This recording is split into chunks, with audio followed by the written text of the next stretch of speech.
Hello and welcome to Global Eye with me, Parikshit Luthra. It's been 7 months since the Ukraine-Russia war began. So where do things really stand?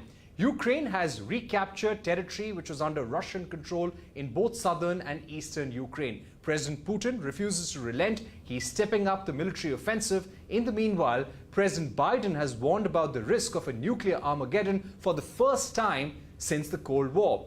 So where is Europe headed with this war? What does this mean for the energy security of countries which are dependent on Russian energy? We're joined by Germany's envoy to India, Philipp Ackermann. Ambassador Ackermann, thank you very much for joining us here on Global Eye. Give us a sense of what does Germany feel about the trajectory of this war? Ukraine has recaptured some important territory in eastern and southern Ukraine, which is under Russian occupation. Russia has announced its intention to annex Ukrainian territory, step up military operations. Where is all of this going? So, Parikshit, thank you for having me. And I want to start by saying that we observe the situation on the ground very carefully. And as you rightly say, there's a development on the front. It is interesting to see how quickly the Ukrainian troops have being able to conquer parts of the territory back, and that was quite a remarkable achievement, I would say.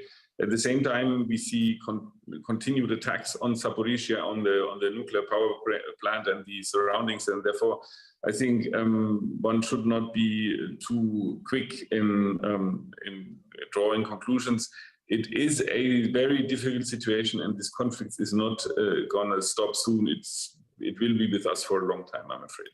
What is your view about the risk of a nuclear escalation? We've seen rocket attacks in Zaporizhzhia. Do you feel that a nuclear escalation is possible? I think there is a real threat. I don't want to say that it is going to come. I think it's not sure, and we have experienced Putin as a gambler in the past couple of months. He is, you don't know what he has really in mind, but with the situation deteriorating for the Russian side at the front, I will not exclude that he recurs to old threats, and he has voiced and worded these threats a couple of times. So frankly, we are very worried right now. As Putin gets more desperate, do you see this war entering a more riskier situation? Yes, I think the risks are real. You have seen that the American side has reached out to the Russians and have made clear, the American side has made clear what that would entail as a consequence from the Western side. So I hope that the Kremlin understood this message loud and clear, that if they escalate, it comes at a tremendous cost also for them. So I still hope and pray that this is not going to happen. But I have to say, after our experience of the last couple of months, we expect, the worst, basically. So let's keep our fingers crossed that it's not going to happen. According to you, how could this war change Europe's security architecture? This is a very interesting question, and I think that is the main question that every European country is asking itself now. Now, I think what you have seen in Germany is a sea change, as it were, when it comes to a reassessment of foreign policy. We have started rearming our own army by with a large amount of money. We feel that territorial defense is becoming much more important. We will try to enable our army, but also other European armies, in order to defend European territories against aggression.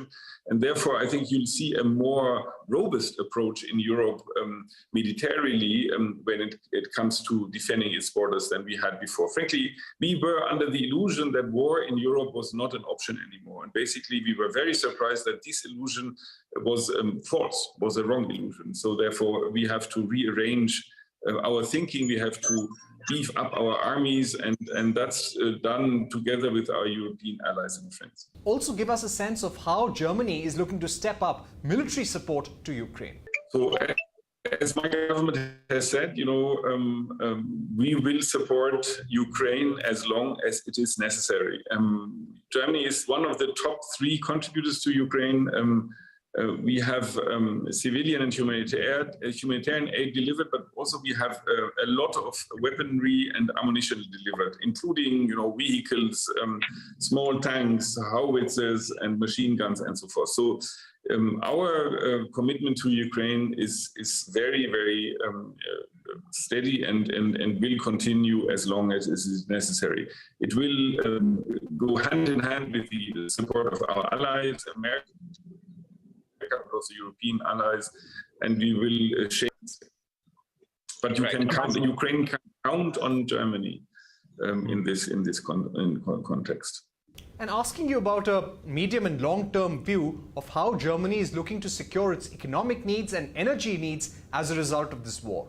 So, as they say in diplomacy, never waste a crisis. You know, you must see sources of energy that are now for us much more interesting, and I think mainly that would be renewables. We will heavily invest in renewable energy and storage of renewable energy.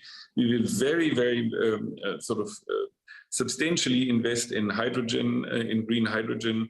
So you'll see that there is a change, a transition in energy provision in Germany that will be accelerated by this war in Ukraine. And you know, everybody in Germany is looking towards sources of energy that are non-fossil and have to be developed very quickly on the ground with wind, solar, water, and hydrogen. So this will be, I think, a growing part of our energy mix in the very, very near future.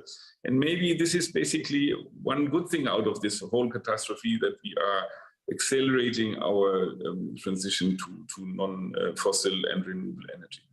All right, we've run out of time, but Ambassador Philipp Ackermann, thank you very much for joining us here on Global Eye to give us Germany's view on where this war is headed and about the risk of a nuclear escalation as well.